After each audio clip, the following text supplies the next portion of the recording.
Praise the lord. ఈరోజు దేవుని వాక్యము యెషయా గ్రంథము 41వ అధ్యాయము 13వ వచనము. భయపడకము, నేను నీకు సహాయము చేసేదను. ఈ మాటలు యాకోబును ఉద్దేశించి దేవుడు పలుకుతున్న మాట. మరి ఈ మాట పలకవలసిన సందర్భం చూస్తే 12వ వచనంలో, నీతో కలహించు వారిని నీవు వెదకుదువు గాని వారిని కనుగొనలేకపోవుదువు. నీతో యుద్ధం చేయవారు మాయమైపోవుదురు, అభావులగుదురు. అంటే ఇలాంటి పరిస్థితుల్లో యాకోబు ఉన్నాడు కాబట్టే భయపడకుమని దేవుడు మాట్లాడుతున్నాడు. అంటే ఇది మన జీవితాల్లో కూడా అనేక సార్లు యాకోబు వలె ఈ అనుభవం గుండా వచ్చే ఉంటాము. భయపడే అనుభవాలు అనేకం ఉంటాయండి క్రైస్తవ జీవితంలో.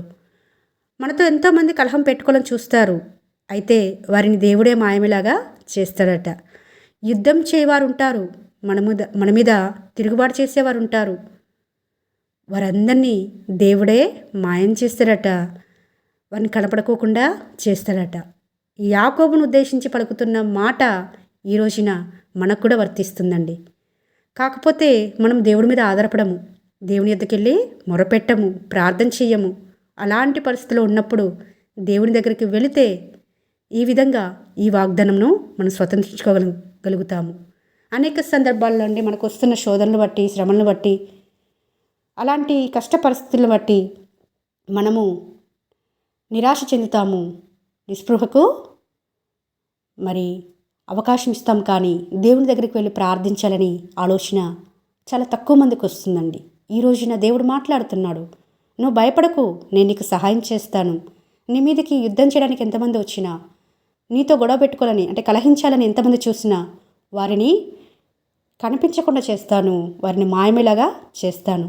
ఎందుకంటే నేను నీకు దేవుడనే ఉన్నాను, నీవు నాకు ప్రజవై ఉన్నావు, నేను నీకు తండ్రినై ఉన్నాను, నీవు నాకు కుమార్తెవు కుమారుడవై ఉన్నావు. కాబట్టి నువ్వు భయపడిన అవసరం లేదని దేవుడు మాట్లాడుతున్నాడు. ఈ రోజున ఎంతమంది అయితే ఈ వాక్యంను వింటున్నారో వారందరినీ ఉద్దేశించి దేవుడు పలుకుతున్న మాట, భయపడకు, నేను నీకు సహాయం చేస్తాను.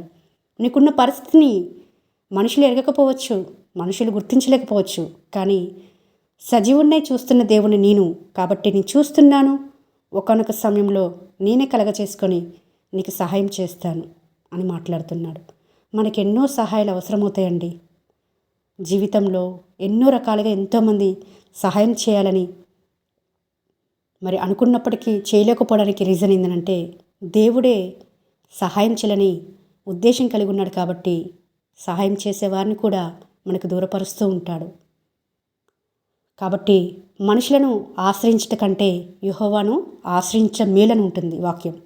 దేవుణ్ణి ఆశ్రయించి దేవుని యొద్ద నుంచి సహాయం పొందుకునే వారిగా ఉండాలని దేవుడు ఈ రోజున మాట్లాడుతుంటుండగా ఈ వాక్యము, ఈ వాగ్దానము మనందరి జీవితాలలో దేవుని నెరవేర్చాలని కోరుకుంటూ మీ సహోదరి ఎలిజబెత్ రాణి.